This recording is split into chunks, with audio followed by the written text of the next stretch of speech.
A little horsing around landed Kenny Chesney and Tim McGraw on the wrong side of the law. These days, Tim McGraw is a sober and super fit actor and country superstar. Back in the day, Tim and Kenny Chesney got up to some crazy hijinks on tour. Tim and Kenny even got arrested once, and the reason why will shock you. One year in early June, a huge country concert took place near Buffalo, New York. Maybe you've heard of this. It was the George Strait Country Music Festival at the Ralph Wilson Stadium in Orchard Park. These days, that's where the Buffalo Bills NFL team plays. But on June 3rd, 2000, a huge country concert was in full swing. George Strait performed and served as the host of the big concert. Martina McBride and Leanne Womack were among the other big names to perform. The headliners that year were, and still are, amazing country music superstars. People couldn't wait to see Tim and Kenny in a country music double bill.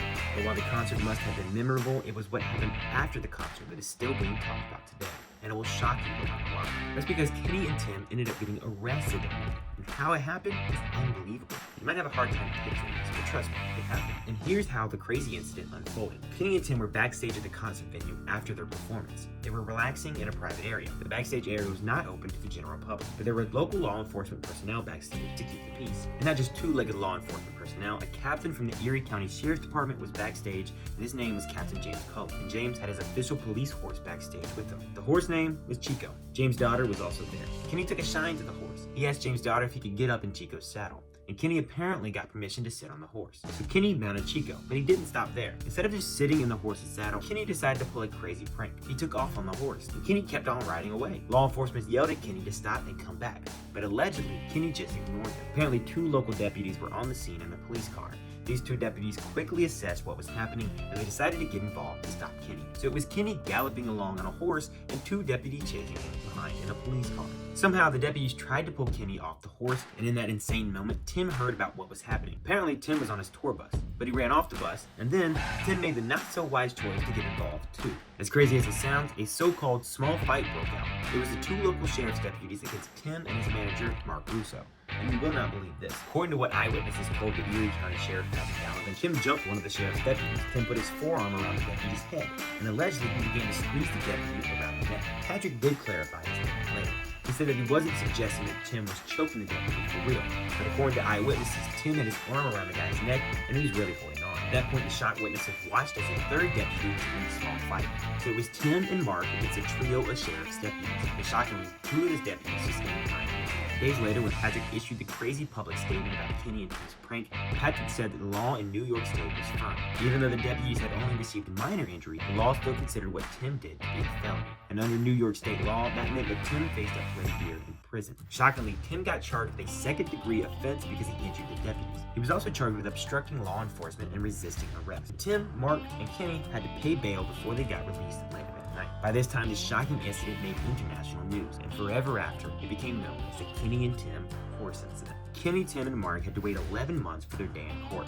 It certainly could have been a dramatic trial, but it was actually a walk in the park. The 3 men were found not guilty by the court. Tim and Kenny smiled and hugged each other as the verdict was read. The most dramatic moment was seeing Tim's wife, Faith Hill, wiping away tears of joy in the front row of the courtroom. Apparently, Kenny and Tim thought that they had done nothing wrong. Kenny made a shocking statement after the incident happened. He said, "Unfortunately, what was meant to be a totally innocent and fun gesture was blown way out of proportion. Tim McGraw and I have been friends for a very long time. When he saw me in danger of being harmed, he simply came over to help out his friend." That's interesting, Kenny, but it might not be the whole story. While the horse incident has been featured in plenty of throwback or remember when articles over the last 2 decades, some online forums seem to know more about what happened that night than has been reported. The Celeb Wives of Nashville forum on Reddit have had a lot to say about the horse incident over the years.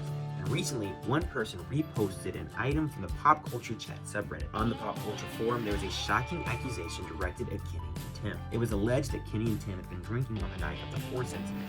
If that's true, it's pretty disturbing, especially since Tim has been very honest about his journey towards sobriety. In 2008, Tim quit drinking for good, but on the night of the horse incident in June 2000, allegedly Kenny was intoxicated. Since Kenny and Tim are such good buddies, and Tim has been honest about his former hard-drinking ways, it's not a stretch to think that Tim might have had a couple of adult beverages too. The deputy's version of Kenny and Tim's arrest is also pretty shocking. According to the deputy, Kenny, Tim, and Mark got handcuffed, put in a police vehicle, and taken to a local command post. Apparently, the accused had to wait at the command post until a local judge could be found. From there, Kenny, Tim, and Mark were taken 15 miles away to get arraigned. The most serious charges against them got dropped by August of 2000, and by then, Kenny and Tim were making fun of the horse incident any way they could. Just over a week after the horse incident, Kenny appeared for the first time on The Tonight Show. Shockingly, Kenny came out riding a horse, and Tim and Faith pulled a stunt of their own. During one of her concerts, Faith drove everyone crazy when she dressed up like a police officer. And even more unbelievable, Faith handcuffed Tim on stage. Tim made a less obvious comment about the horse incident. In April 2001, Tim released an album. The album was titled Set This Circus Down, and apparently the title referred to the horse incident. Kenny and Tim's trial in May 2001 did have one shocking and unexpected twist. The presiding judge suffered a heart attack while the trial was happening. To avoid a mistrial, a new judge was secured. Tim made a statement after the verdict decree. He said, "We have been waiting 11 months to have our day in trial. We didn't want any plea bargain. We wanted to tell our story and tell the truth." Tim added, "The justice system works. The people of Buffalo have been wonderful to us. We have nothing against them. We'll be back, we'll play music here, and just appreciate everyone's support. Justice prevails." I'm not sure that everyone felt that way, but since no one was seriously hurt, and Tim has definitely turned his life around, we can all laugh about the Kenny and Tim horse incident now. What do you guys think? Do you remember when the horse incident happened? Do you believe the rumors that Kenny and Tim were drinking the night it happened? Do you think the jury was right to let them go?